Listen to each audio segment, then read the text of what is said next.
Without further ado, I'd like to introduce Paul Gifford, who is a writer, a musician, and a collector. He began researching the Hammered Dulcimer when he began playing it almost more than 50 years ago.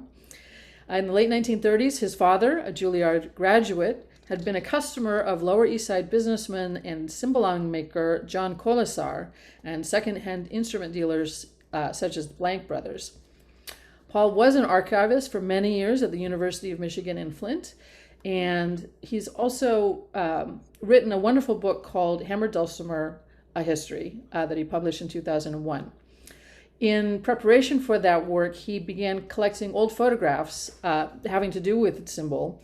And this interest and sort of the invention of eBay, I think, and the ability all of a sudden to be able to go online and purchase ephemera from all around the world sort of spurred this ability to collect postcards and to use that ephemera to get us an understanding of the history of the people who are represented in those images. And so that is our topic today, is ephemera and gramophone records and what those items can tell us about this phenomenon of the Romanian orchestra in the late 19th century and the early 20th century. And so we're going to get to that, but first I'd like to ask Paul to tell us a little bit about himself and how it is that you got into working on this topic and what brought you to this topic. Well, thanks, Christina. I don't know how I got into this. I think, I've been collecting 78s, say since the mid 70s, and ethnic 78s and Eastern European. And I noticed that there were a fair number of Romanian musicians playing Russian music, or at least there's some association, at least on these records.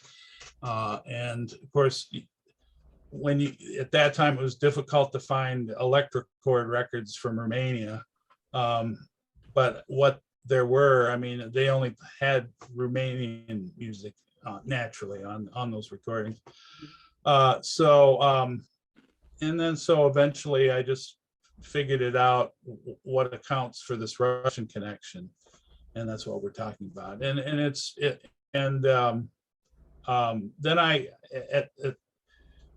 in 88, a really cimbalom virtuoso from Bucharest, Nicolae Ferraro, came to the US and declared, he wanted to be, got asylum. And I started playing with him and sort of learning the ropes with him, helping to learn. A friend of mine gave him a job. And we played a bit around. I accompanied on fiddle or piano, and I was learning Romanian cimbalom too. There was a fairly, at that time in Detroit, a number of gypsies, and incidentally, I'll use that word because I think it's more appropriate and given what I'm talking about than Roma. But anyway, and it's not it's not the N word anyway, but I won't go into that. So there were a lot of them, and he played a little bit at a Hungarian, the last of this Hungarian restaurant. So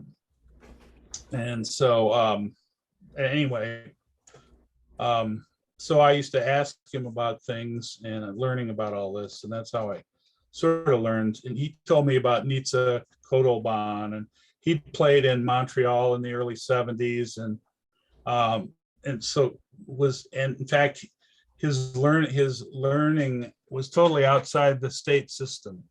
He learned from Mitica Ciuciu Marinescu, who had learned as a child from Lica Ștefănescu, who we'll hear on a recording here later. So that was basically how I learned.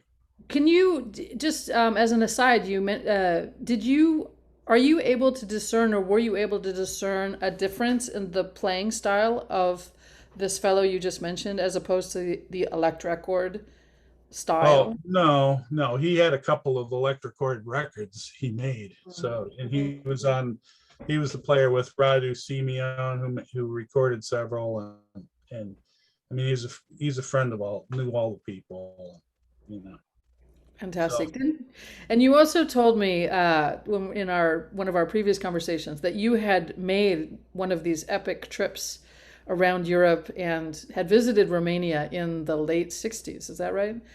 yeah, I turned 19 in '69, and I was there just at my 19th birthday, and we were talking about remembering dancing a tango in Yash at the hotel there, and a woman there who wanted a night out and I was just a kid and totally embarrassed and had to do this tango. So it was fun though.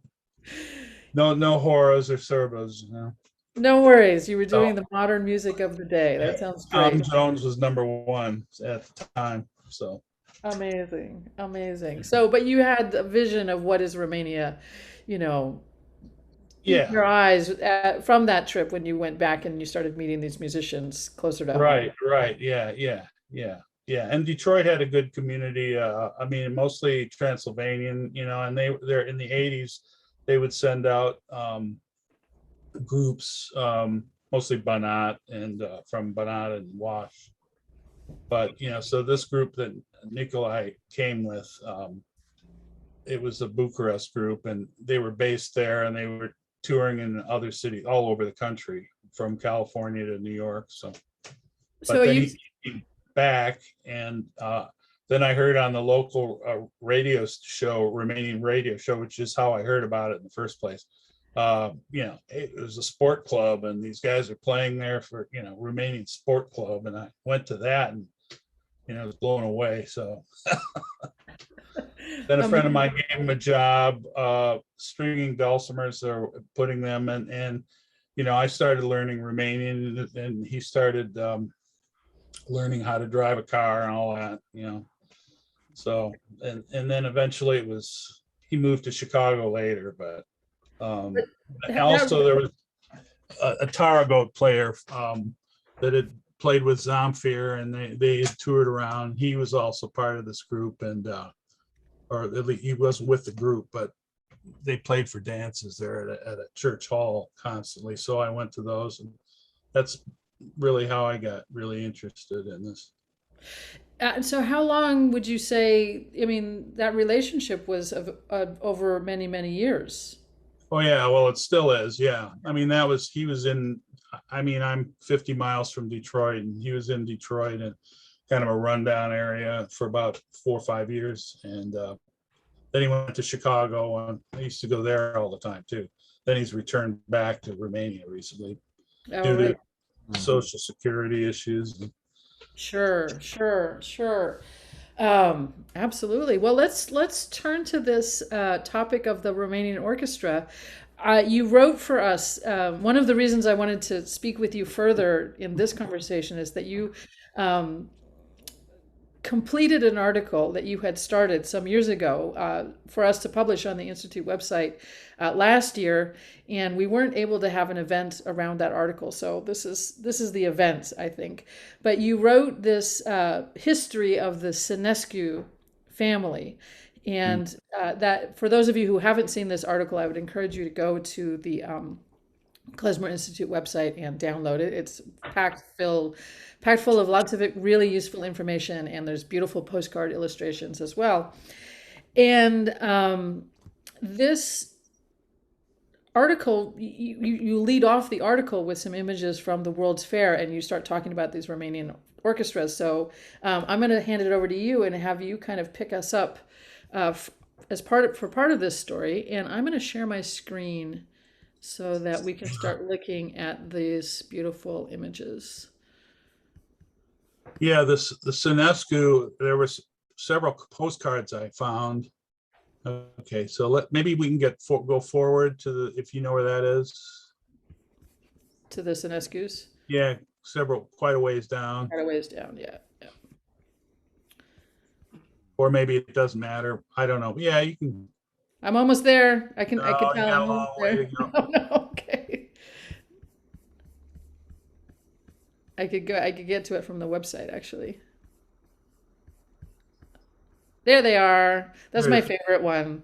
Okay, it's a nice picture, and but anyway, so I tried to research them, and I found that they came as a group to the U.S. in 1903, and of course, the immigration record shows that they're gives where they're born or where they're from, and race as well as nationality. So they're Hebrew race and Romanian nationality, and I found later that some of they come earlier, but and, and they were in New York for a little while, but they were touring all over, including Russia.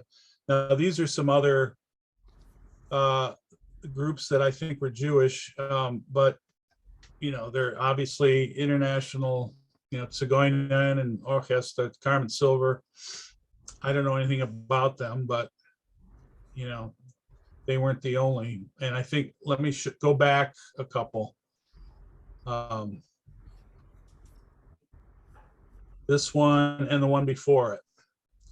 Yeah, this one here, all it says is that it's the first Bukovine Boyar Capella, the Cimbler brothers. And I don't know, maybe this guy and the players, I don't know who are the brothers, but Cimbler is clearly Jewish. Maybe they were from Chernovitz, Mhm. Chernowitz. Yeah. And but then look at the cimbalom player, and now look at the next one. I wasn't able to buy that card; it got away. This one, it's a different name of a group, Mhm. but the same player. And so I don't. Of course, I assume they're maybe from Chernovitz, and it's also a Jewish group, but it's called Romanian Concert. Anyway, so what I found was that the Sinescus were quite obviously Klezmer, and their father was. I looked in the birth records and got marriage records and so on,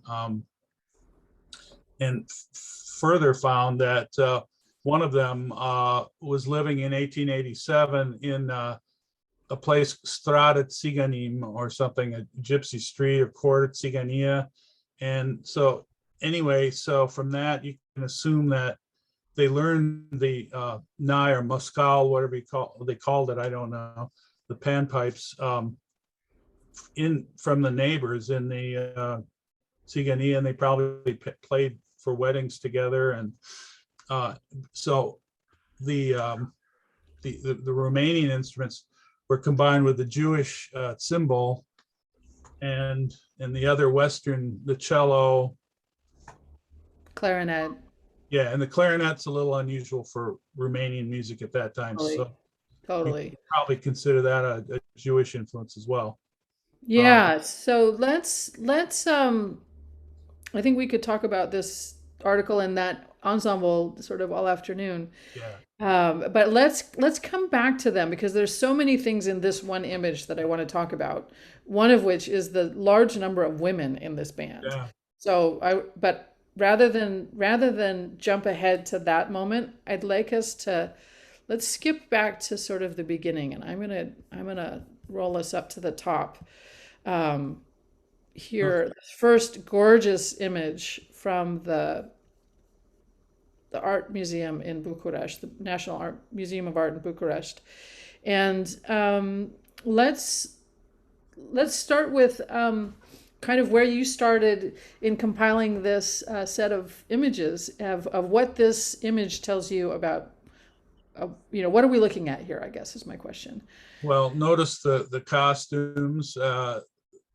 The guy on the cello has a Western modern suit. The others have this old mid 19th century style Lautari costumes with the robes, and you don't really see that after this period. And of course, the audience are very wealthy boyars, and they're of course in Western Like clothes. really the height of fashion, it seems like, if this is 1880, this seems like a pretty well-to-do afternoon sort of a party, right? Oh yeah, yeah. So let's go to the next one. All right. So there was a World's Fair in Paris, and where the Eiffel Tower was inaugurated, and they had the Romanian restaurant or pavilion had two groups playing there, and they made quite a success, especially the panpipe player here, whose name was Angelus Dinicu, and his son also here. I think it's this guy in the middle, correct? And he was the father of Grigorash Dinicu, who wrote Horace Staccato that Heifetz made an arrangement of. Yeah. Anyway, so now go to the next one. This was a contemporary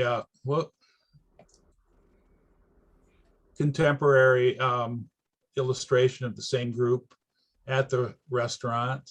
Go to the next.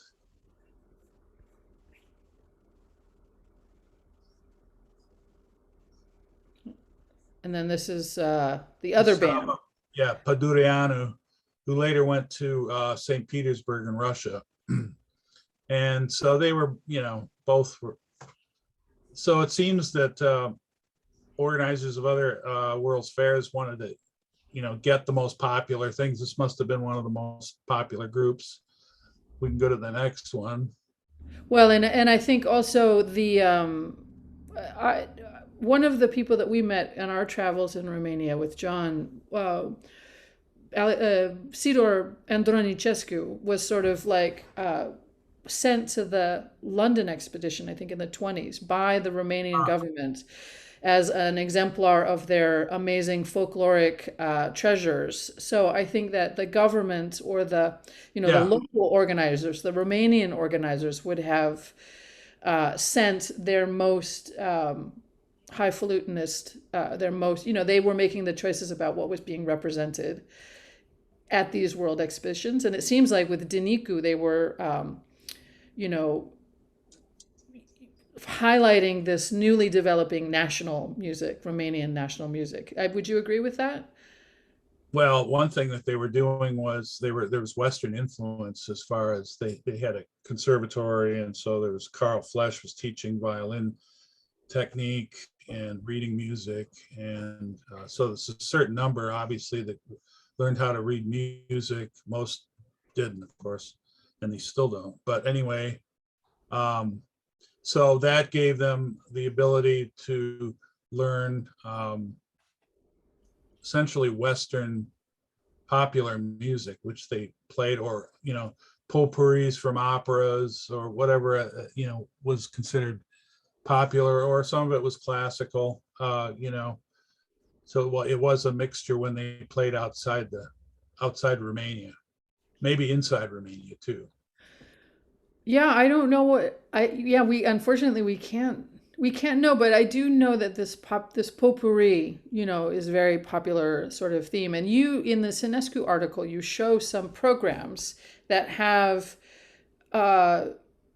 different kinds of, like, obviously Western music interspersed with what must be clearly sort of Romanian influenced pieces. Yeah, it was kind of like, obviously their appearance or the costumes were a big part of their appeal, and the few programs that there are, I mean, it's there are these operatic themes and so on, and when they went to the US, that's all they played, I think, even though obviously, like, one German, I found a program, and they didn't give, they might have had Chocolia, on there or something, but the rest was improvisation or whatever, just for stuff that they're playing by ear. So I mean, I don't know if you can answer this question, but, like, I mean, this is kind of the heart of the issue, is like, why is it that it's the Romanian orchestra that ends up being popular and sort of going around to Russia? And so, I mean, we have Hungarian orchestras to an extent, but you don't see huge numbers of Slovak orchestras, or, Well, no, there were quite. I mean, there's a place in New York, a museum that booked Hungarian gypsy orchestras, 6 months they did at a time for 20 years. Right. And in Paris, they were there. They were all over. So the So Hungarians and the Romanians were sort of in competition with each other, do you think? yeah, and Um, I found it in 1891, some Romanian group came to New York City by mistake, and they had to be sent back. I mean, because they had a Hungarian group, and they didn't know what to do in New York. I mean, the Hungarians there had something to fall back on as far as the community, mostly Hungarian Jews in New York City. So and there were Hungarian Jewish musicians that playing Hungarian gypsy music that also came in at that time too. But yeah, I don't know if they maybe see the Hungarian Gypsy Orchestra had appeared in 1867 at the Paris World's Fair, and that had created a buzz. And so, but by 1899 maybe or 1889, they were a little, it had lost its novelty. and And I so the think novelty Romanians, is important in this. right? So the Romanians sweep in and they make their sensation, I think so, yeah. And and then I don't know, yeah, no, yeah. I don't know, I don't have any good reason. So this picture here is a Russia, in Russia at some mansion somewhere, maybe outskirts of Moscow. And I don't know, have the name of the group. Maybe go to the next. Yeah, the thing before we pass on to this Okay. thing, we looked at this earlier, and I was just commenting and just noting like how tall, what kind of a place this must have been, because the doors are literally like 15 feet tall. You can see these ginormous glass doors with these huge lights outside. So it just feels to me like this must have been rather a ground space. I mean, these windows, Yeah. you can't even see the top of it. So, um, yeah, they had gotten a pretty good gig, these guys. Yeah, and so in 1894, the first one came to Russia, and they fit into this pattern that aristocratic Russians would go to restaurants and listen to these gypsy choruses and soloists, and some of these singers became their mistresses, and it was that kind of thing. And I think when these Romanian instrumentalists came in, they just fit into that scheme in these restaurants. And essentially, while Russians became the singers, these were the instrumentalists. And then over 20 years, they played, cafe, I don't know what you want to call it. In Romanian, they call it cafe concert, music, as well as some La Tariasca music, and then they played, Russian, of course. I just find it really interesting that they've got a big bohawk, shunda Tunda. symbol and a tsambalmik. Like that's like it's a lot of cimbalom.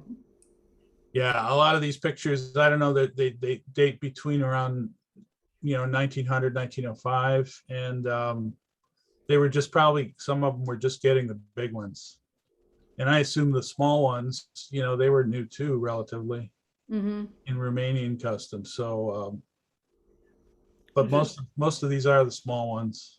Yeah, right. For example, this next picture, right? Yeah. And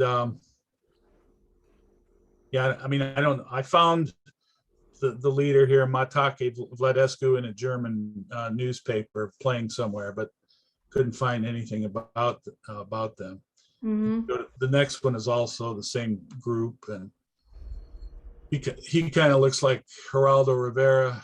Amazing. It's got a very fancy looking. I mean, it's just also interesting that they're traveling wherever they're having this image taken. They've got their nice Moldavian, weavings there to hang over the table where the cymbal goes, along with these very like elaborate costumes. So next question, like, what is the earliest recording that you have of some of these kinds of bands? 1909 or 1910, I think.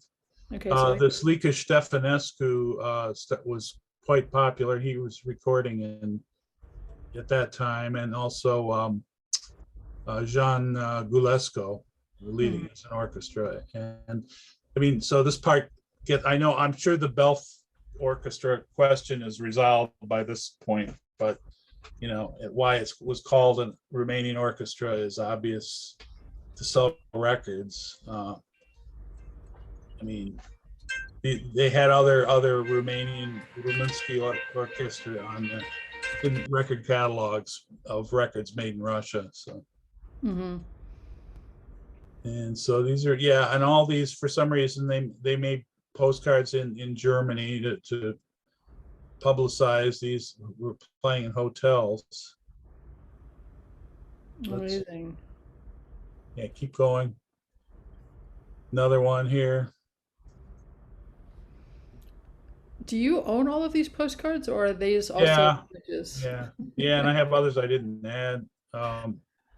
Unbelievable.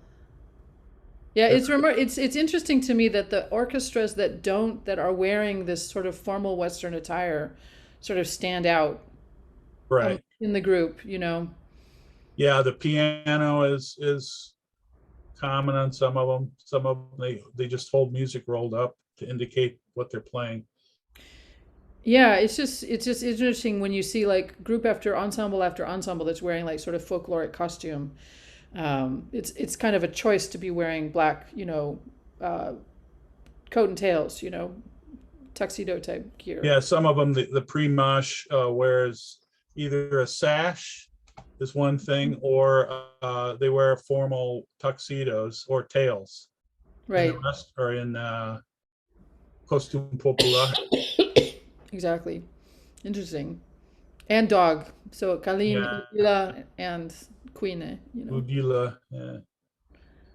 Such mustaches they had, these bands. Oh yeah, they all had, before World War One, all have mustaches. Yeah, and the guitar is also something that was part of some of these early groups.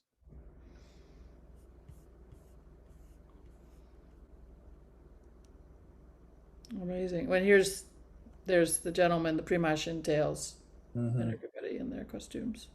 And he's the pianist, has the music rolled up. Oh, I see. He's like, I'm a musician.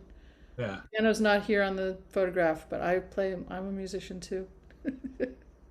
Studio. Totally. So should we play? Should we Sure. listen? Yeah. How about you could, okay, and then there's a picture of Luca Stefanescu. I'll just do it. Okay. Let's see if I can. Yeah, why don't you play if you've got, I think we have a whole bunch of people who are gramophone aficionados, so you can play us something pretty scratchy and I think we'll be all All right, well, there are only a couple of things scratchy, but yeah, let's hear some of the early pre-electric process stuff. And I think, okay. Are you sharing? Hold up. All right, wait. This, can you hear me? Yes, but I want you to, let's see if we can get you to share your screen. I'm going to stop sharing. Yeah. Let me get this. And then we're going to have you share and go to the, the middle, do the all right. Now we're setting. Okay, this is 1909 and recorded in St. Petersburg. It's a medley of a Russian song, Yubilam Mima Uvajala and Kakapu. And it turns out that Kakapu is a song written by Harry von Tilzer, they call it My Pretty Little Kickapoo in 1904. It's a cakewalk. So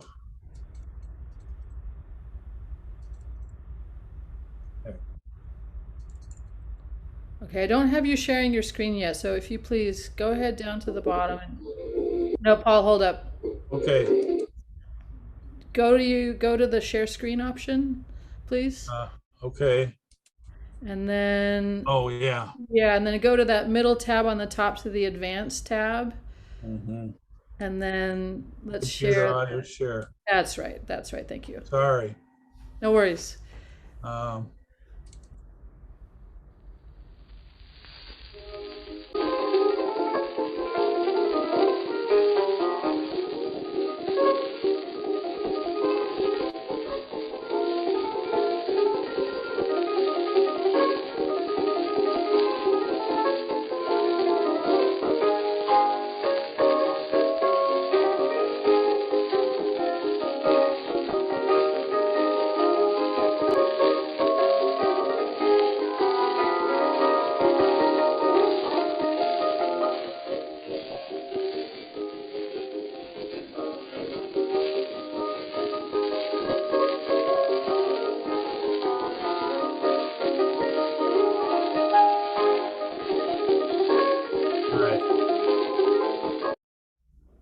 That's amazing.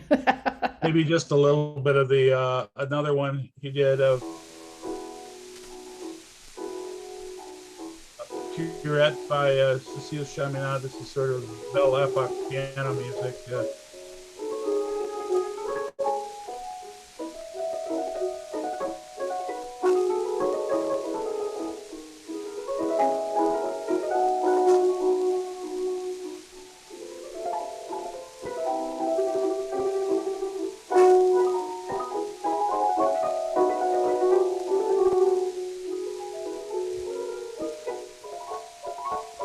Yes, very, very.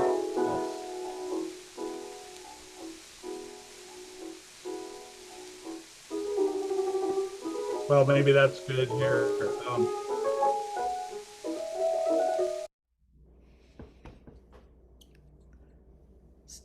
And I don't know, can we go to the pictures again? Yeah. Or do you Um, want, yeah, I can see that Sherry has asked if you have any discs with the nai or with panpipes, and we can DJ some of that. But I think when you first shared those recordings with me, I was surprised. Well, surprised, not surprised. I mean, I tend to have more, purely Romanian stuff. In was what we found because we were in Romania and we were in Bucharest buying records, but I don't know how typical it is to have these Romanian orchestras with cymbal and so like this playing Western music like this cakewalk, for example, amongst others. I don't know. Do you know how well, that worked? like Stefanescu's recordings, maybe out of 12 or 15, only one is Romanian. So these were recorded in Russia. So obviously they thought that Russians wouldn't buy Romanian stuff. So that's the only thing I can say. And then when Nitsa Kotelban in Paris became the leader of all of this stuff, he played everything from all kinds of stuff, novelty stuff. So Romanian is just a portion of it. Right, and probably it sounds like a small portion, actually. Not necessarily, no. I mean, I'll play some. Well, let's do Nitsa Kotelban now. This is one of the first. They were a big group. They toured in the U.S., vaudeville, and then he settled in Paris. And he was active until the 70s. Is that okay? Yeah, that sounds great. I think that, Or you that's know, later. I Sorry. think you might be able to share. You might be able to share your computer sound while I'm still got the image up. So why don't you see if Okay, yeah, all right. It's down. There's a whole bunch of pictures on Tanasa, but that'll go with um this here. This says, okay, Okay, hold up, Paul. I think we're gonna have to okay, yeah, share your screen again. okay. Oh, I see. Okay. Um, share Yeah, so why screen. don't you share your audio, go back to share screen, and we'll have you share your computer audio like you did before. That gives us the most clear. Okay, okay, yeah, this one, it says a lot of these, by the way, they're medleys. So he starts out, the title on the record just says, Armenian melody, but he goes into a Serba or something that sounds very klezmerish. That's why I sort of picked this out, but see what you think.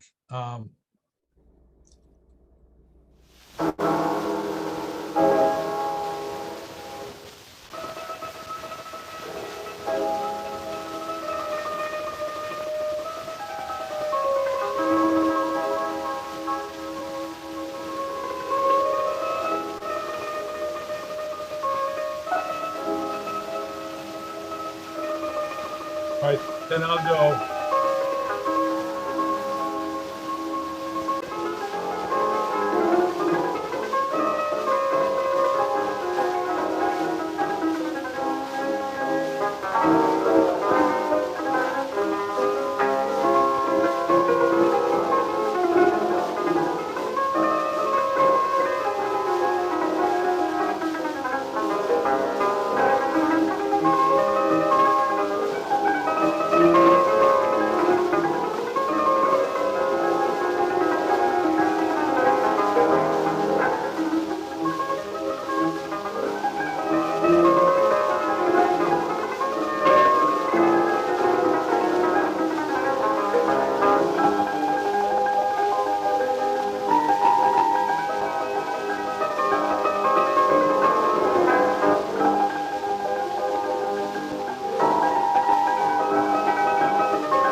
So can we go back to the Yeah, sure. pictures? Because I think that's all the acoustic records.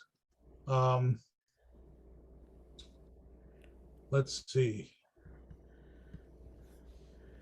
So now we're in Berlin. You can just see that's shows the venue.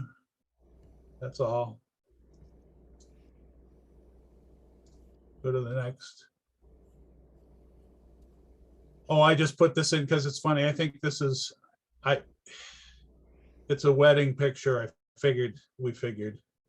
Probably Bucharest. Shows that women were playing. Mm-hmm. I think the guy sitting here with the sash might be the father of the groom, and that's the groom. And I don't know though for sure. It's hard. This is the pre-mosh because he's wearing a business suit. Right, right. And so the groom is standing behind, maybe with the. No, Maybe, who knows? hard to see. It's hard to say. Yeah. Interesting. What's this? Okay, this is a postcard of a group that the seller told me was in Nikolaev near Odessa. And the name on the sign there is Andrei Kovac. Of course, don't know anything more about this. It's, Romanian. It says Romanian Stringed Orchestra. And could be Jewish. I don't know. Who knows? Okay, the next one. Right. Well, and then we notice here's our pianist, a woman who is a pianist with her folded up music in her hand. And then these folks, this looks like an army band. Well, they're in uniform. I figure it's during World War I. It was definitely taken in Kiev. Mm-hmm. But of course, I don't know anything about it. Interesting. Yeah. This is the first person that played Luca Stefanescu. He's the first. The first one who played. He's the first. I don't know what you call it. Cimbalom soloist, Romanian. Interesting. Yeah, this was John Koleszar's in Russia. So in the teens. He became the most famous. He was the Empress's favorite, supposedly. In Rasputin and all that. So yeah, you've mentioned. I think we're going to get to this history next, but I think you sort of outlined this earlier that in Russia, in particular, these Romanian orchestras became sort of integrated into high society life, not only as musicians, but that there were, they became associated with certain patrons. Is that right? Yeah, right. I mean, like Prince Felix Yusupov's memoirs talk about, bringing along Stefanescu with him to his palace outside Moscow, and he was married to the niece of the Tsar, and so it was all very, Romanov. Right. Well, it seems like it really copies the sort of patronage systems that must have been very familiar to the boyar. You have a boyar system in Romania. Right. And yeah, and a very high, extreme social difference. Totally. And so that I just wonder if that patronage system, was something that these Roma, these Gypsy, these Lautar musicians knew how to navigate, and take advantage of in some way. Obviously they did, yeah. Yeah. So what are these here? Beautiful. I just put examples of pre-revolutionary records, Russian records that say Romanian Orchestra. And if I remember, I think Ottoman March is one. These are I copied from RussianRecords.com. Mm-hmm. So, and now this one here was a group that had been at the Chicago World's Fair in 1892 and 93, and then they went to San Francisco. The only thing I could find about this guy Negrescu was he was an inventor He did manufactured hair oil, and he patented some things, and he was quite successful. Nothing to do with music, but it must be the same guy.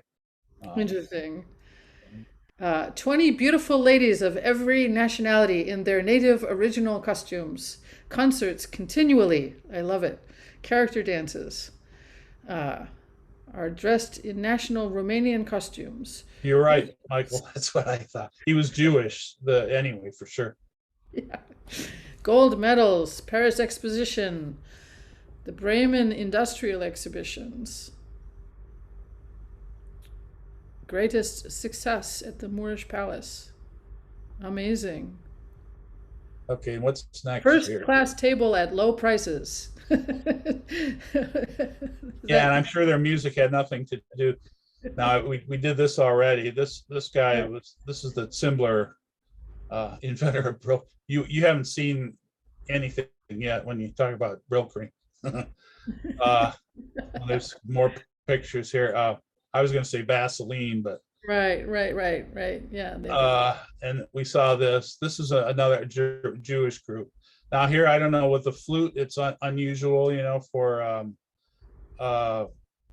Romanian groups completely. So. Well, is that a transverse flute? Do we think? Yeah. Okay. Right. And the guitar, interesting. Yeah, the guitar they were using that a bit at the late 19th century. Right. And then here's our Sinescus. And now, from now on, a lot of these pictures now start to have like lots more women. And I don't know, I'm very curious, like what that means in terms of, does that tell us anything about the composition of the orchestra, whether they would be more likely to be Jewish or not? I or think so, yeah. Different. Yeah, I mean, women in Roma, mostly it's singers, and obviously there was some instrumentalists here and there, but in this case, it was, I forget how they're related. These are first cousins, the cello and the violin, and there's daughters of the brothers, and the clarinet player is a nephew of, the older men here. Well, so and all related. So who's the primash? Is it this fellow with who doesn't have a prominent? Primash, it's hard to say. Yeah, I think it's this guy here. Which one? Or him, panpipe player, the nine. Ah, the nine player. Okay, he does look rather patriarchal. Yeah, I think he had. Yeah. In other pictures, he's got a sash. I see. Oh, you know what he does? He's got his sort of sash sort of sitting over. Oh, no, maybe not. I don't know what that is. Never mind. Take it back. Yeah. Amazing. I just love, I'm just a super sucker for these colored. Oh, yeah. Like this. Yeah. And they put at least 5 postcards out. So they were, and this is, we went through this too. This is another Jewish group with women, obviously. This is I don't know what this is, but again, it fits the same type of thing. They could have just been posing for all I know, but probably not. All right, let's go to the next. Yeah, it's really hard to say. Oh, slower. Okay. And this is another Jewish group. I mean, they're not, obviously, it's, they're not advertising that they're Jewish, right? But they have the costumes and it's a, gypsy orchestra. How do you mean? Well, the title here, Romanian Ladies Gypsy Orchestra, director Fried or Freed or whatever. Right. And so are we repertoire in each genre. Yeah. So they played different kinds of music. Interesting. And so this is Freed here, probably, we think. Yeah, has to be a male. Is that the name? What was the name of the gentleman who was teaching at the conservatory that you mentioned earlier? Carl Flesch. Ah, different person. Right. And did you, we talked about this earlier. Do you have a sense of when the conservatory in Bucharest was Yeah, I founded? actually looked it up, 1864. So it's goes in with the new Western looking United Kingdom. Romania. Yeah. Yeah, absolutely. All right. Okay. Then another phenomenon was that at least until World War II, this Blackpool, this resort near Liverpool, always had a group called the Royal Romanian Band. And I don't know what this dates from, maybe 1920. So Amazing. Not all of those, really? Oh, not all of those fellows look like they're very Romanian in the sort of stereotypical Romanian Roma. no, they're probably English, British. They fill them out or whatever. And Kagan is Jewish. I don't know who the others are. I guess this is the leader here. He Interesting. was my wife's great grandfather. That's amazing. Do you know more about?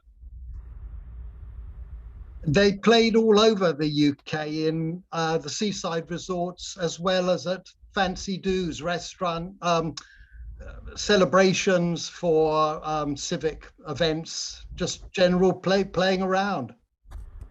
What, Kagan, is this your wife's great grandfather? It was Or another? Fericescu.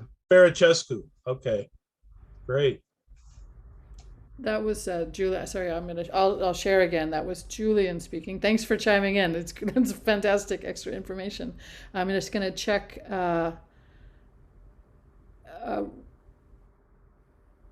Yes, I'm looking at the notes that Joel writes that although maybe a hair slower with the images, yes, we will do that. Not the Western transverse flute, says Zev. We'll get to that. We'll hold that comment to the later. And then Joel writes, although the main reason we don't find more examples of women in the early/turn of the century klezmer bands were religious considerations of female modesty. So these Jewish Romanian bands must have been much more acculturated. Absolutely. Yeah, that totally resonates. Sinescu's, yeah, they were. I mean, that considering Romania was a conservative place, they were, and from Botoșani, they were obviously very, not religious, put it that way. Right. And yeah, I mean, your article shows them touring all over Europe. They go to the States, they come back, they go back to the States, and then they start migrating westwards until some of them end up even in Alaska, which is just kind of a cool and astonishing story. So let me share again. We'll get back to our pictures. So here we are in Blackpool. And then this one killed me. I am just, it slays me. Yeah, it's Bohumir Krill was a band leader, a military band, and he obviously was promoting stuff on the vaudeville or Chautauqua circuit. So obviously there's not much Romanian there. And those costumes are somebody's imagination in it. It looks like somebody took some Dutch starched, some sort of starchy Dutch thing and just got creative, Yeah, I love right. I love it. I love it. But, it just goes to show that this idea of the Romanian orchestra was like something that you could advertise that people would buy tickets for. So, okay, here's our pal. What's up with the comrade? Yeah, so at this point, the Russia thing becomes emigres, exiles. So that's So the revolution, the revolution is occurring, and all of a sudden now we have these. Yeah, and so what happened? Well, they seem to have gone to Constantinople mostly, and some of them played in restaurants there until like 1925 or whatever. This is just but in Paris, they really congregated, and they're trying to recreate the same atmosphere as before. So this kind of explains, what kind of entertainment they had. They had the Gypsy orchestra, the singers.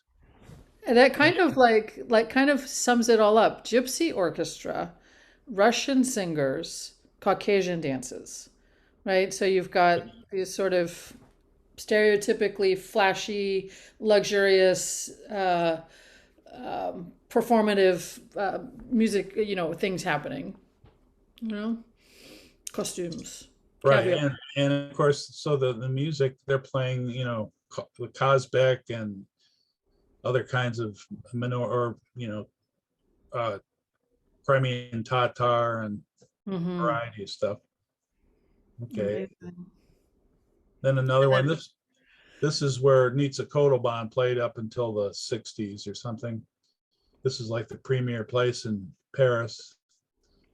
amazing. Incidentally, uh, who got to start there? Django Reinhardt got to start with Nitsa. Amazing. That's just something else, that place. Yeah.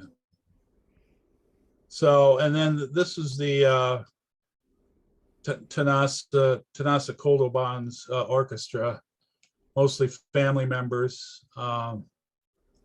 And they toured in U.S. on vaudeville in 21, but they established themselves in Europe and France, Belgium, I think, and Holland. Do you want to play one of Yeah. your Kodoban discs or your Tanasa discs? Okay, let's see here. How do we So find your share. record? No. Oh, you know what I'm going to do too is I'm going to make you a co-host. And I'm going to make you a co-host. And I'm also going to make you. No, yeah. See if you can share again. Oh yeah. Wait. See if you can share your sound. Oh yeah. Yeah.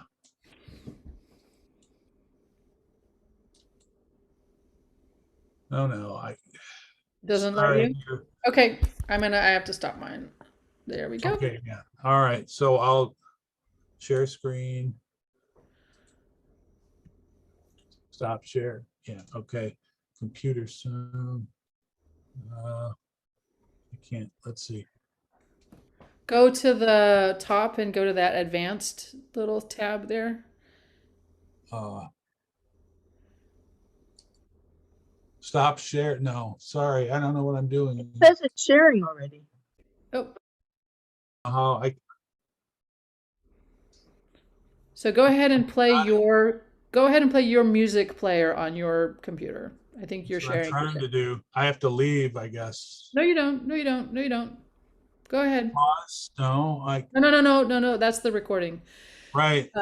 Just go ahead and play your iTunes or I whatever. can't get out of this black. It's all black with view, maybe. Yeah. There you go. Try that. No, I've got the gallery. I don't want to do that. Do you want to pull it to the Exit full side? screen. Yeah. Yeah, you go ahead. All right, here it is. Okay, so neat. So here's one.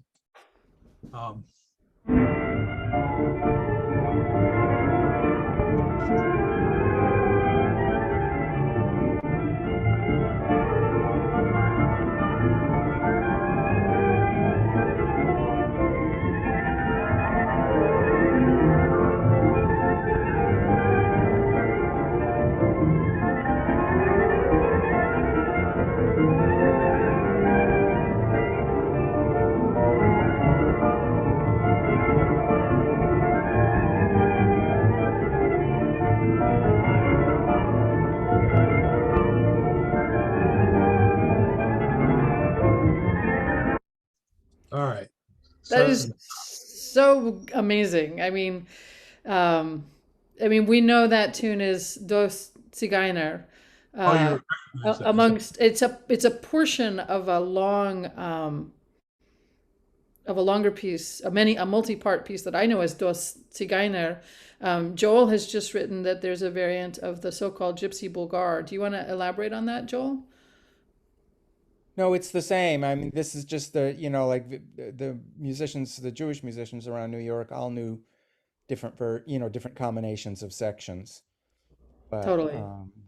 the version that Moskowitz was the one, I think, who taught it to most people, although Max Epstein said he learned it from a a Romanian fiddler in a restaurant that he was playing with. Awesome. And Sherry, oh, go ahead, Paul. No, it must have been Mate. There weren't many, so. Yeah, it could be. Or- No, or- yeah, he didn't mention the name, I don't think.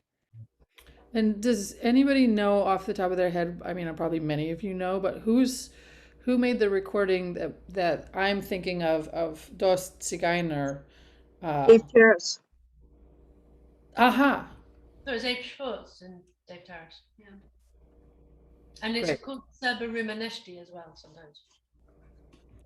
classic. Yeah, Dave Terrace recorded that a bunch of times, first with Moskowitz and then with his own bands. Great. I know it. I don't know it so much from recording. I know it from sheets and other things. So thank you for that, crowd, people in the room. So let's. That's great. Do you have another one from another disc from him that you want to spin while we're here, Well, or somebody else? Yeah, so let's do the other guy was Todoros. Well,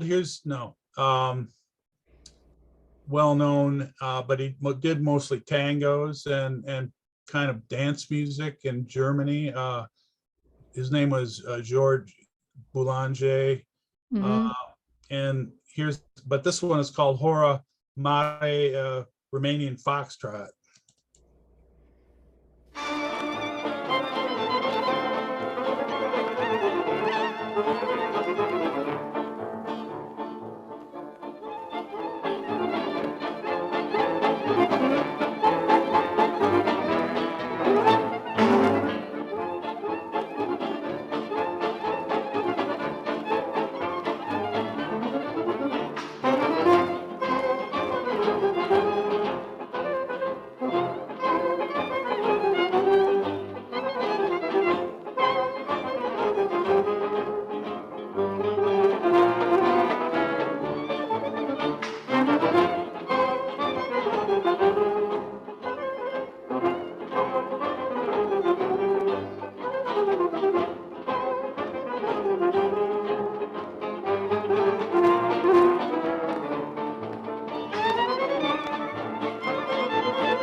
So That's a fantastic track. yeah, kind of. Yeah, the others are not primarily for dancing. I mean, but I guess he made Sombre Dimanche or whatever, Gloomy Saturday a hit in Germany. So when you hear Perlman on Schindler's List, that's who they are kind of imitating, as sort of recalling Boulanger. I think. Amazing. I'm going to get back to our slideshow to make sure that we get a chance to see all of the things that you've prepared here. And here we are with the Tanasa Kodoban. Now, do you know if this Tanasa is in any way related to Constantin Tanasa or Maria Tanasa? Or No. any of those? I mean, No. They were from Braila, near Braila. Yeah, Kodoban is the family name. so Tanasa is It's a given name. Yeah. given name. Oh, I see. And this is that same group, but in tuxes. Amazing. What are they wearing there? Oh, right. So they had Mm-hmm. they had their folky costumes and they had their fancy costumes. Nice. Is that same space? Yeah, same space. Yeah. Amazing. And one after Aha. in a restaurant somewhere. For some reason, this is the cimbalom player was their brother-in-law, but Nitsa is back here standing up. The one in the far back. Yeah. Interesting. There's Nietzsche later picture. Amazing.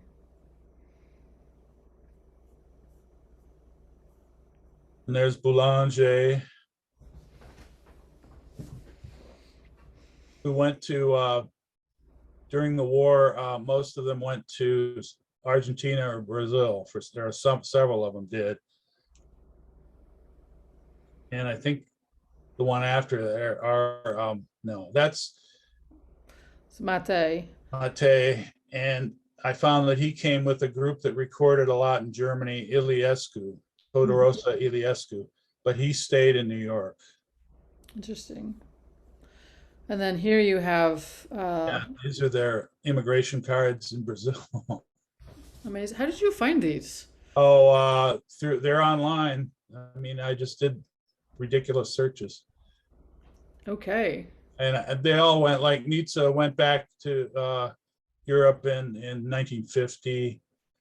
This guy in the bottom, he recorded in England in the early 30s on the cimbalom. And I think the upper right was Boulanger, whose name was Contasy, by the way. So. And so am I reading this correct that, wait, do we know what is the date of emigration? Well, these were filled out, I think, when they went through Brazil. I think Kodo on the upper left, it says he got something in 1939. So I assume in 1939 he went to Brazil or whatever, South America. The others 51. 48 and 51. Yeah. Yeah. Well, Boulanger stayed in Europe, or rather South America, until he died. So I don't know about the others.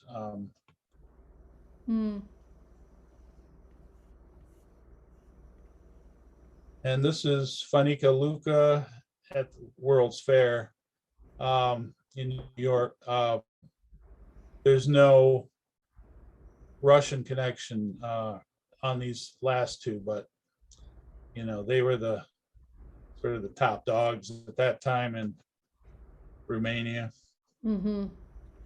Right, and these were sent from Romania, not as as like the local playing in New York orchestras. They would have come from Romania, right? Yeah, and this is Janiku and his orchestra, and the panpipe player on the right had been out of the country for a long time. Probably had been in Russia. He stayed in America and didn't because of the war. And I think that's it. Yeah. Well, that's a lot. And I don't know if there's any. I can play a Stefanescu if you want, or yeah. Let me stop my recording and let's hear another couple of discs, and then we're a little bit after 3 o'clock, and might turn it over to some questions and sort of general discussion. But let's hear another little bit of music.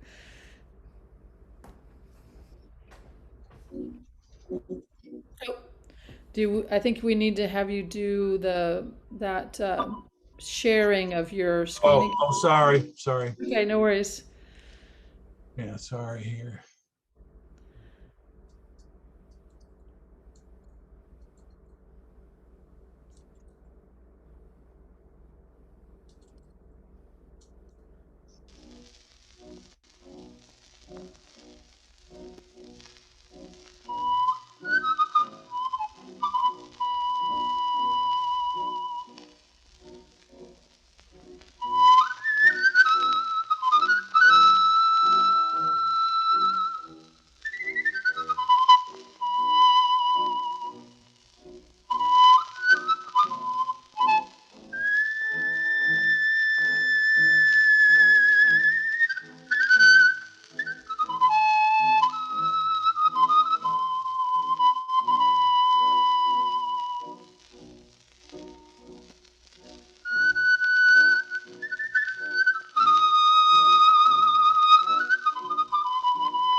And maybe just a quick one I saw, and if that's all right. Yeah, hold on one second. There are questions. That was, well, one, that was amazing. The general consensus, that's staggeringly cool. Beautiful, beautiful recording. So who was that? That was George Stefanescu, and I found him on a 1920s English record. So he'd been around outside the country for a long time. And what is this? What label is this on? Decca. So it's a they recorded in 1939, probably in conjunction with the World's Fair. Although, and he did play with. He played with Giniku and then stayed in the U.S. Okay, so there's another question. What is the date of the Boulanger recording with the saxophone? I couldn't find it, but I think it was like 36 or mid 30. I don't really know. Mid 30s. Cool. Okay, so you had something else. Well, let's play that. This has some klezmer relevance because it's a Crimean Tatar thing, but it's arranged, so the style. So, but before you spin it, like, let's wait, hold up. Who are we gonna, because we have the discographers in the room. Who are we listening to? Give us some of the deets before we hear it, okay? Yeah. Nicholas Mate, who was born in Moscow, but obviously his name was Nicolae Mateescu, original name, changed to Nicholas Maffei. And he basically came over with Todorosa Iliescu and his Gypsy Orchestra in 1924. They were on a vaudeville, or they were playing at the 81st Street Theater, a vaudeville. And he stayed and recorded a lot in the late 30s. He was playing at Russian restaurants in New York, one of which was started by Prince Serge Obolensky, who was the brother-in-law of, I don't know, Vincent Astor, who owned the St. Regis Hotel, I think it is. And they put a little Russian restaurant in the hotel and put him in as the music. So that's kind of, and this one is Kaitarma. Yeah. I'll move it up. You know.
There's a very refined version of the Kaitarmashi.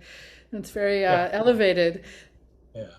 We have a question here from Dan Berkowitz. Well, there's a couple questions. So first question is, were there any recordings of Taragot playing Romanian music we have them in Romanian music, but I'm curious if you've seen or observed in the sort of outside of Romania recordings. That's question one. And then question two is, so the easy answer is no. Or clarinet either, that I can think of. Yeah. And then the other question you can see from Michael Elward, I think, is do you have recordings, or do you know whether or not there are recordings that have vocals in them? In this, once again, outside of Romania recording phenomenon? Well, yeah, I mean, like, I don't know. I mean, there was a Romanian guy named Christina that created some like circa 1950, Sarah Gorby singing in Romanian with Nicolae Mate, you know, Mhm. but that's, I can't Later. think of any real, well, it's, you know, I don't know if these restaurants, they would, I can't think of any. But I could, there may be, I don't know. Yeah. So shall we? I've put myself into gallery view, and I know that there's a lot of you here who know a lot of things. So I think it's time. Let's open it up for some more questions and some more comments and some thoughts and things about what we've kind of covered here. I mean, I suppose I should have known this already, but it was a little bit of a click for me to say, like, oh, these Romanian orchestras became associated with the refugees, the White Russians, and the sort of refugees from Russia after the revolution. But your pictures sort of reinforce that idea and sort of make it like, oh, well, that seems completely obvious, you know, in retrospect. But yeah, does anybody else have any questions, comments, thoughts? You know. Michael, see you. Unmute yourself, please. Oh, Michael, if you would be so kind as to unmute yourself. I can't hear you. And I can't unmute you for you. There you are. Yes, I've done it. Yeah. All right. What's your question, It's please? still working. Yes, Paul, have you ever come across any contemporary reviews of any of these performances? I'm just curious to see what the public made of them, why they were so obviously widely popular in their day. Yeah, well, I think it was, they're exotic. They regarded it, I mean, it was obviously accessible if you were to compare it to, you know, Arabic music or something, but I would think it was exotic. The costumes added to it was Orientalism, you know.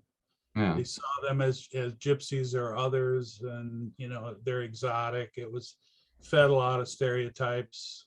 That's sort of what I think.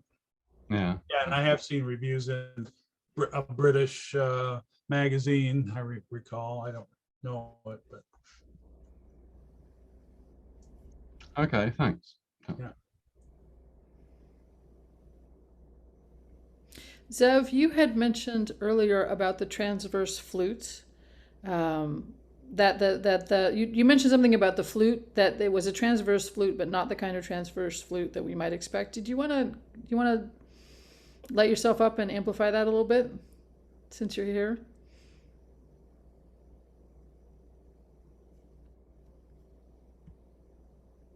Hey Zev, are you there? You are muted. I'm unmuting myself. Okay. Can I make myself visible? I don't If you know. would like to. How do I do that? Go to the bottom left of your Zoom screen. There should be a thing that says start video. Oh, okay. Here I am, sleepily here in Budapest. Hi. Well, I mean, flute is a very important instrument for the Romanians, and they had several forms of flute of their own. So with kaval and you know, a number of forms. So the transverse and the nai, of course, which is the Turkish maskal that the Romanians developed very much as a professional instrument, precisely in the generation when the Turks stopped playing it. So there was a total non-crossover there. But the transverse flute, I don't think they ever really got into so much as part of the Lautar ensemble. Whereas the Klezmer, of course, had a kind of Baroque transverse flute for a long time. It wasn't as dominant as the violin, but it existed. It was there. And I have no, you know, whether this has any relevance to its appearance in the Lautar ensembles that Paul was showing, I don't know. Might. So. You think so? Yeah. Yeah, I think so. Yeah. Could be. Oh, absolutely. Why not? Are you saying that this is a, like, as a marker? Let me see if I can find that photo Yeah, again. there are a couple of photos. Yeah, that as a marker of a band that might have been more, that it might have had more Jewish members.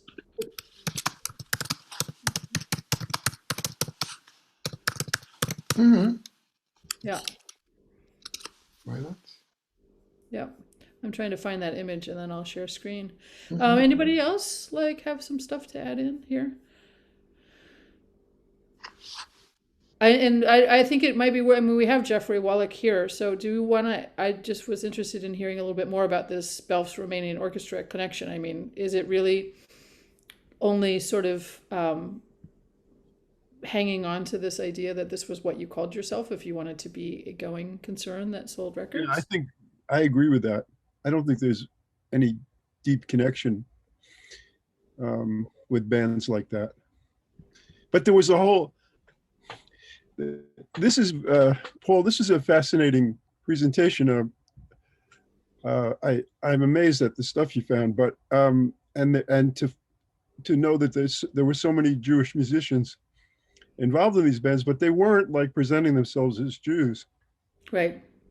So there's a whole other part of the Romanian influence, which was much more Jewish in Klezmer, and also wasn't connected with White Russians, for example.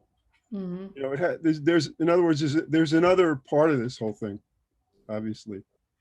The Belfs would be more in that, but I don't think there's a, and of course the Belfs, you know, some of their repertoire is of Moldavian or Romanian origin. Mm-hmm. I don't think they play it in a particularly Romanian way, but they were familiar with that repertoire, some of it anyway. Yeah, I agree with what Jeff's saying, and there's actually a bunch of other bands that recorded under the name Romanian Orchestra. Some of them are Jewish, some of them aren't, and they don't sound like Lautari at all. Right. There's like it's like two different things. Well, there's been a lot of discussion among some of the like with Joel and some other Kurt and a few other people about a cluster of recordings that were made in the teens. Some of the first American klezmer recordings, except when it really started in 1913. Ellen Krieg's orchestra, and also the first session that they made was in April of 1913 for Columbia, and the following day you have Yankowitz and Goldberg making their first recordings for Columbia, and then you have Max Leibovitz about the same time. I'm not exactly sure when he made his first recording, but I think possibly May 1913. Interesting thing is that the Ellen Krieg Orchestra in their first sessions, to me, and so many people agree with me, I think they sound very Romanian or Jewish Romanian, but Ellen Krieg was not from Romania. He was from Zolotonosha, which is somewhere north of Odessa. Not very close to Odessa, though. It's really like, let's say, if you can imagine, somewhere between like Kiev and Odessa. Okay. A big area, I know, but we're near the Dniester. And you know how they got that style. I mean, they're really into it. They know that style. And so who's playing with it? We don't even know who the band is really. And that you can hear a violin, like would be like a Primash, let's say, and he's not playing solos, but, and of the violinists we know, it could be either Leibovitz or Schwartz, or I suppose it could be somebody else too. And this is before Abe Schwartz recorded, as far as we know, but he certainly was already playing. Anyway, it's complicated, but there's that aspect of it. That's very incredibly fascinating. And so I want to ask, I have two big questions. I see Michael, I see your hand up, and so we'll get to you in just a second. But my two questions are, first of all, Sherry, do we have access to some of these early recordings of Ellen Creek Orchestra through the Mayrand collection? Yep. So we can go over to your site and look for the dates of these early It's Ellen info. I don't know exactly how they have it set up for searching, but I think I have most of that, if not all of that, first session. Mhm. Yeah, I think that I mean, I'd like to follow up on that, and like maybe between some of us together, we could come up with like a short list of maybe a couple of exemplars of this very Romanian sounding, Jewish sounding, Romanian sounding tracks from that early session. I think that might be an interesting thing to be able to put in front of people. You can go listen to this track, and this track, and kind of give people a sense of what are those sounds. I'm interested myself to know what are those sounds, or maybe a song that I've already heard before, but now I can listen to it from this perspective. And then my second question is like, well, I guess we're going to find out in the rest of the series how we find out about the other side of this Jewish Romanian connection. The ones who are not, as Paul is showing us, these images that that they were making postcards, they were advertising themselves as Romanian Orchestra. They're going around and they have like the White Russian Association. And we're observing them as being secularized to the extent that they might involve Jewish members. They're more secularized. But Joel has rightly pointed out that there's a whole other side to this story, and Jeffrey has pointed out as well. And so I'm really curious to know, we all want to know more about those folks. And did they make postcards? How were they advertised? How did they get their gigs, and where did they get their gigs? I mean, I know these are the unanswerable questions, but yeah, Paul, did you have something to respond to that? And then we'll get to you, Michael. I haven't forgotten you. Yeah, it's interesting. The only contemporary postcards with Jewish wedding musical scene or something that I've seen are all drawings, not cartoons, but I mean, they're somewhat comical, but they're respectful, put it that way. So, and you can figure out the reason for that. Yeah. Taking pictures was not. Yeah, sure. Michael, what was your question? I was, I guess, just going to add, I mean, clearly what we're talking about here is the whole Romanian craze, which, on one side was the society orchestras and the society orchestras in in Central and Western Europe and parts of Britain and the US and so forth. But of course, that as we know, I think this is almost repeating a truism here that part of that was the Romanian craze in the Jewish world too, and which I guess I've often compared it to like the Latin craze in the late 1940s or soul music or something like that. I mean, or the birth of rock and roll in general, and that was. Zevno has heard me talk about this a bunch, and I guess quoted it in his book that Bronya Sakina, many of you I guess know who she was. She said kind of to me, famously, in my mind, said to me, we were talking about the Romanian thing, and she said, and she's basically talking about the time she was born in 1910, so the 19-teens and through the 1920s in the same area of Zolotonosha that Jeff just mentioned, near there, between pretty much halfway between Kiev and Odessa, which is about right where Dave Terrace came from. She said, the more Romanian it was, the more our Klezmorim liked it and the more we liked it. And, it's kind of there it is right there. I do have a couple of Or to me, it's right there. I've got you, Zev. I've got you, Zev. After Michael. Yeah. Oh, well, no, leap now, because Okay, I was going to take it other directions. Okay.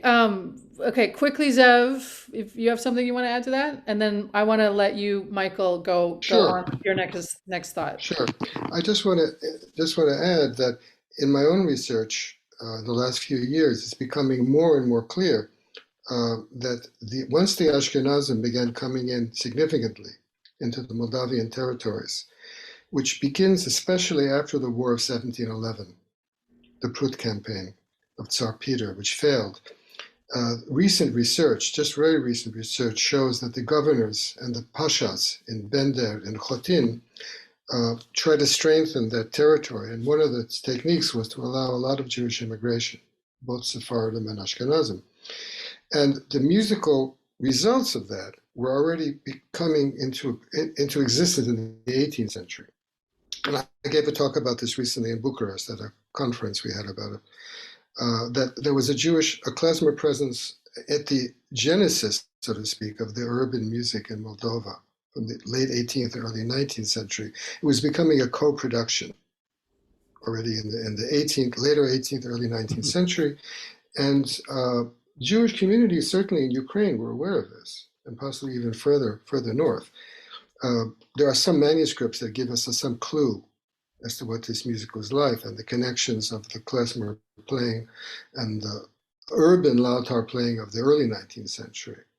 So it's an old story, and this is it's interesting. What Paul is showing is yet when the Romanian country, the state, is formed, and the peasant music now becomes respectable, and lautars can westernize it and do various things with it. We have yet a new phase, but in a sense, the Jews never really bought that entirely, because we had an earlier form of this mixture, which had a stronger Greek element from when, remember, Greek was the dominant culture and language in Wallachia and Moldova for more than a century. And yes, there were Ashkenazim who spoke Greek as a second language. So it becomes a very complicated story. And also, because of nationalist interests, the story has been buried by the academic community in several countries, such as Romania, Moldova, Russia, Greece. And it's only in the last 10 or 15 years that you have younger scholars, historians, not musicologists, historians, who are trying to uncover the social background from which we musicologists begin to make some sense out of the music. So, okay, that's all I have to say now. Thank you, Zev. That was fantastic. I see Paul has a thing, and I'm not forgetting you, Michael. I want to hear from Paul, and we'll go back to you, Michael, okay? Go ahead, Paul. Regarding what Zev said, I wonder, he probably knows this reference. I think it's from 1812, a description of the dances that of Boyar and Yash. I think Poshlusniku mentions it, but one of the dances is Money Muska, which may not register with anybody, but to me, it's a very standard Money Musk, which is one of the standard dances in the US at that time. And you add that also with the thing that you turned up of Fisher's hornpipe, which was also the same kind of thing. So the question is, who were these musicians in 1812 in Yash playing for boyars or the princes, I guess, I don't know, a ball? Thank you, Paul, for finally connecting that dot. I knew we've been talking about Fisher's hornpipe, and I had this Money Musk thing, and now you just reminded me that it's in Pozlis. Yeah. Nuyanu, I can't remember the name. Elsewhere. Do you have, Zev, do you have that? The Pozlis, oh gosh, I can't remember. I can't remember how it's spelled. I can't know how to, yeah. Do you know this account, Zev? I think John Demetric has a copy of this book, and maybe we can track it down for you. But it's an account of music in Yash in what, 1812? Mm-hmm. Yeah. Okay. Under Russian influence. Yeah. Okay. Back to you, Michael Alpert. Yes. Well, most appropriately, I should say here that as at least some of you know, Money Musk is a Scottish tune, and here I am, not so far from Money Musk, actually. So, I mean, speaking of urban music, to kind of leap from what Zev was talking about, and I mean, we're talking about urban music in significant part here. Paul and Zev, or any of you that want to leap in here, wasn't didn't the Hungarian Gypsy Orchestra, the urban Gypsy Orchestra, very much have Jewish roots as well, especially with people like, Rózsa Völgyi Mark, who was Mordechai Rosenthal, and so forth. We have a version of a very similar phenomenon in Hungary, which of course was not just what today's Hungary as well. Yeah, well, if I can say something, that a lot more research needs to be done about this. Judith, my wife, she has an unpublished article showing this Jewish connection with the early Magyar nota, the early kind of urban style music from the early 19th century. Let's say, again, when the Turks, in this case, when the Turks left Hungary, you had an influx of Ashkenazim and Klezmorim in the 18th century, after 1699, and you had a lot of evidence for cooperation of the Gypsies and the Klezmer in the 18th century. And this led to that phenomenon, the Rózsaföldi phenomenon in the 19th century. But unfortunately, it seems that, again, I wouldn't say that there's the same kind of political pressure here about it as we had in Romania for a long time on this kind of subject. But actually, nobody has done the research to connect all the dots. So what do we have to do, Zev, to get to be able to read this article from Judith that we all want to read? All of us in this room, I'm 100% sure want to read the article. So what do we have to do to? Let's see if she's a perfectionist. So if she doesn't feel it's ready, she may not want it to be seen by other eyes. Yeah, but she has I think a lot of very suggestive ideas in that article. So I'll work on her. Let's see. Yeah. Paul? Yeah, I've done some research on it in the U.S. actually, and it happened originally because I had a lot of these Hungarian records, and there was a guy in Detroit who's spending his last years playing cello in this restaurant, and he'd been in New York for many years, since the 20s, and so I asked him about Aladar Shu, who recorded on a lot of stuff in the teens and 20s, and he says to me, he was Jewish, and so I looked up all these Hungarian Gypsy orchestra leaders and musicians in immigration records, and there was there were both there were plenty of them. I mean, Julius Klein, the cimbalom player, who played with Paul Whiteman, his father was a musician, came to Brooklyn in 1885 and played in, there were lots, and Maury Amsterdam of the Dick Van Dyke Show, his family was like that, and wow, it's not an accident. Right. And there was the number one star, Primash, now I can't think of his name, he spent his last years in New York, so there's a lot that could be done with that. Yes, there are, as she points out, Judith, there are structural similarities in some of the early Magyar nota with Zemiras, Jewish melodies. Oh. Yes.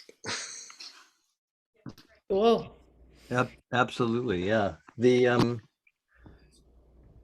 Paul, I wanted to ask you, I mean, this is a big tangent, and it may be, it's a very related tangent, but maybe this deserves its own treatment or own discussion between, the two of us or more of us. But I just, to kind of take this into a more recent era, I wondered if you had anything to say about the Romanian American, mostly Banat, bands, post-war bands like Komloshana in Chicago and John Boldy, I think, in Detroit. And that was, of course, a post-war, a lot coming out of a lot of post-war Romanian immigration to the US. But I mean, interesting that, those, to me, that in this later era, those bands were mainly wind bands, and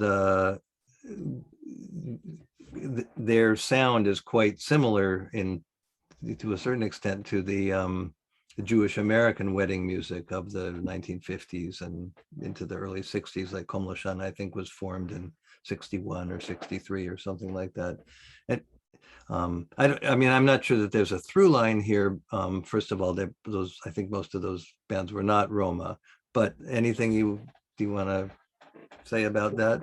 Well, I kind of did, yeah, both. I don't know to the extent I've done research on that. I mean, the guy named Simeon Duca was from Jakobani in Bukovina, and he was the #1 in Cleveland back in the 20s. And then he had kids that went to Detroit. It was kind of about half and half. And I talked to one of his sons who, he said they played all kinds of weddings, Jewish among them. And one of the things was, but they played with a lot of Macedonians. So they had a group that was still active in Detroit up until the 70s or 80s, the Blue Tones. And they do a combination, and they played just at church halls, mostly private weddings. So it's the only place you could see them. But yeah, I mean, they were Banat music, and they did some Bukovina and do you know, have you come across the Johann Hatzigan band? I have recordings, yeah. And I talked to Boldy over the phone once, and he claimed he was on those records. The other connection there that I thought of is he claimed a lot of them had studied with this gypsy clarinetist from Youngstown in Cleveland named Nikolai Sinu, and Sinu played with the leading Hungarian Slovak gypsy orchestra, which is John Brankosh. Brankosh he was also, I mean, a lot of the people I knew were associated with Brankosh. It's Gus Horvat, cimbalom player in Detroit. So there's this link together, but Boldy said he learned from this guy who was from Ardeal, Nikolai Sinu. And the Sinu was sort of taught others. So a lot of these people probably derived from this Ardeal style. Right. And Christina, I mean, Hatzigan, I think, was the leader of, or the driving force behind Komloshana, the band that I mentioned too, which it kind of looks like that was maybe his youth band. These were like, I mean, this was like absolutely out of like, what's the film? I don't know, American Pie or something like that. If you look at their record albums, right. Well, I mentioned Brill Cream before, but these guys had it like hairstyles are like, yeah, they're right there. For those of you who may not be familiar, I mean, if you don't mind me, because we're spinning discs now, I'd love to play you a short sample of a tune that is called, from Johann Hatzigan, called Invertita din Indiana Harbor. Right, there you go. Sorry.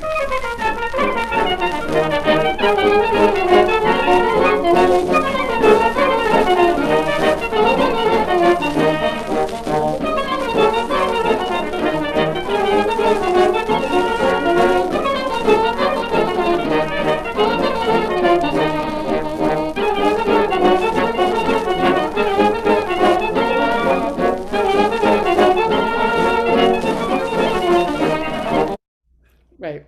So just as a sample of like, wow, Indiana Harbor, like, and there's another one, Invertita de la Chicago. Right. That's all, Srbadin St. Paul and all that yeah, stuff. Totally. You don't quite know what to expect with that mix of the Romanian words and then local American places. And like those you could have come from a disc, some folkloric recording from Hatzigan, So, if any of you are interested, want to hear some cool drumming, the snare drum, I mean, the kit on the Komloshana recordings it's really great. I mean, I think it's actually the kind of it's the Bulgar pattern, but turned around in many ways. And I have to listen to it again to show how I think that works. But anyway, it's Where do we great find stuff. that stuff? Where can we listen to that, Michael? I have never. I mean, I have tapes of cassettes from making dubbing the Komlashana to LPs from Walt Mahovlich. And I mean, he turned me on to those. And I have looked for it online and I haven't found it because it's wonderful stuff. Like, just a slightly later version of the Hatzagan band. And I think a lot of the same repertoire. Totally. The thought has just crossed my mind actually during this conversation that it would be lovely to get Walt to give us a presentation on inter and cross-ethnic, his musical life in Cleveland, because he's really got his feet and his fingers in a lot of worlds there. And I think that can tell us a lot. So absolutely, yeah. But I think Hatzagan was often known as Hadigan in the making him sound Irish. Great. Hadigan. I love it. That's awesome. I love it. Great. Well, with this, does anybody before we wrap up, does anybody have any more comment or one last question? So in that case, yes, Michael. I do, which is just okay. Paul, is there are you thinking about a reissue or putting this stuff on a website or etc.? I don't know about a website. I'd be open to that, although there's always one more record to find and then do it. But I don't know who, for sure, if anybody's willing to produce or spend money to manufacture one and sell it and print it and all that. So I don't know, but yeah, I mean, it could be done. I mean, I have a ton of like all these Romanian American things as well, and we could, this theme could be, or I could do a cimbalom, thing as well. So, but I don't know. Yeah, no, I mean, I was going to say you just need to be, connected to a kid with a computer, so to speak. As a matter of fact, I know Clara Byam would love to do this. Like the big hurdle for a lot of these things is the money that it costs to print a physical CD and the booklet, when in fact anymore, those young people, so-called, those so-called young people, they don't want to buy that object anyway, but they want the download card. So, there's a way in which obviously your time and energy and expertise is immeasurably valuable. It is without measure, the expertise that you bring of these many years of putting these collections together. But if you remove the obstacle of the object, and I say that as a person who is deeply attached to objects, because I have many of them, it is possible to make this music available and to curate a narrative that would include some of these beautiful images and then representative examples of the music in a way that would not have to cost enormous amounts of money. So, that's something we can certainly, I mean, I speaking off the cuff and without consultation with my cohorts and my colleagues who are in the room, I would say that, this is something that we're definitely interested in supporting to the extent that we can, certainly we can give web space to it, so. Oh, well, I've tried other, Global Village. No, didn't do it. No. But who knows? Maybe there's something, maybe somebody. Yeah. Let's keep talking. Let's keep talking about it. We all got to get over the label, Totally. the label fixation.